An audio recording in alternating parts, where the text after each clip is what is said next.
சுற்றி சூழல் விழிப்புணர்வு செய்திகள்.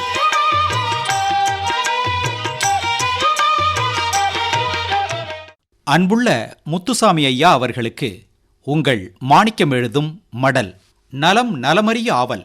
உணவு உடம்பை மட்டும் வளர்க்கவில்லை, உருவாக்கவில்லை, மனதையும் உருவாக்குகிறது.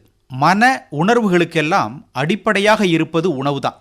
இதை புரிஞ்சுக்கிறதுக்கு மிருக காட்சி சாலைக்கு போகணும். அங்கிருக்கும் விலங்குகளின் தன்மையில் உள்ள வேறுபாடுகளை கவனிங்க. அசைவம் உண்ணும் விலங்குகள்லாம் கூண்டுகளில் இருக்கும். அங்கும் அவை அமைதியா இருக்காது. கூண்டுக்குள் அவை ஓரிடத்தில் படுத்திருக்காம அங்கும் எங்கும் அமைதி இல்லாம அலைஞ்சுக்கிட்டே இருக்கும். மாமிச உணவுல ஏராளமான நச்சுத்தன்மை இருக்கு. அதனால அதனை உண்ணும் விலங்குகள் பக்கத்துல போக முடியாதபடி நாற்றம். மாமிசத்தை சாப்பிட்டுட்டு அந்த உணவில் உண்டாகும் நச்சு பொருளை அவை வெளியேற்றுகின்றன. அதனால் அந்த கெட்ட வாசம். அசைவ உணவை உண்ணும் விலங்குகளின் பற்கள் கோரை பற்கள். மாமிசத்தை உண்பதற்கு ஏற்ப கூர்மையாக அமைந்திருக்கும். அவற்றின் நகங்கள் மிக கூர்மையா இருக்கும். நாக்கு சொரசொரப்பா இருக்கும். முத்துசாமி ஐயா, இறைவனின் படைப்பை பார்த்தீங்களா? அதது வாழும் சூழல், வாழும் பகுதி, உண்ணும் உணவுக்கு ஏத்தபடி உடல் உறுப்புகளையும் படைத்திருக்கிறான். மற்ற விலங்குகளை பிடித்து தின்பதற்கு வசதியா கண்கள் இருட்டில் உள்ள பொருட்களையும் பார்க்கும் ஆற்றல் உடையவையா இருக்கும். மான் ஒரு காட்டு விலங்குதான். புலியும் அப்படித்தான்.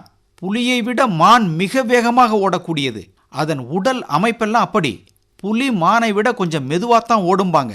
ஆனா இந்த மான் ஓடும்போது தன்னை துரத்தும் புலியை திரும்பி திரும்பி பார்த்துக்கிட்டே பயந்து ஓடும். அப்புறம் புலிக்கு இரையாயிடும். காரணம் பயந்தான். இந்த குணம் மனிதனுக்கும் பொருந்தும்.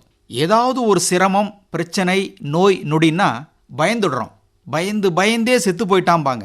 பயம் கொள்ளாமல் எதிர்கொள்ளணும். மகாகவி பாரதியார் கூட ஓடி விளையாடு பாப்பா பாடலில் பாதகம் செய்பவரை கண்டால் பயம் கொள்ளலாகாது, மோதி மிதித்து விடு பாப்பான்னு பாடியிருப்பார்.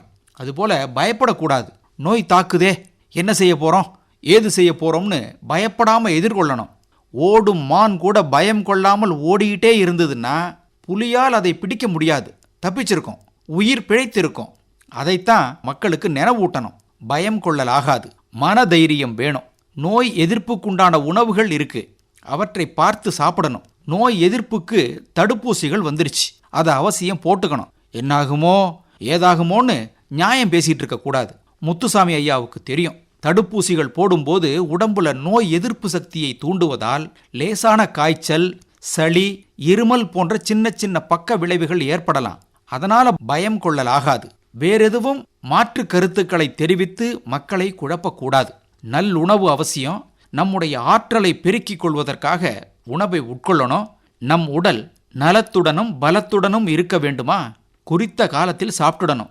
நல்ல சத்துள்ள தூய்மையான உணவை உட்கொள்ளணும். போதுமான அளவு உட்கொள்ளணும். சாப்பிடும்போது அமைதியாகவும் நற்சிந்தனையுடனும் சாப்பிடணும். கோபமா இருக்கும்போதோ மனம் துன்பத்தில் இருக்கும்போதோ உணவை உட்கொள்ளக்கூடாது. உணவை நல்ல மென்னு சுவைத்து சாப்பிடணும். இறைவனின் அருள் அது. எதை சாப்பிடணுமோ அதை சாப்பிடணும், எது கூடாதோ அதை தவிர்க்கணும். சரிதானுங்களா? இப்படிக்கு மடல் மாணிக்கம்.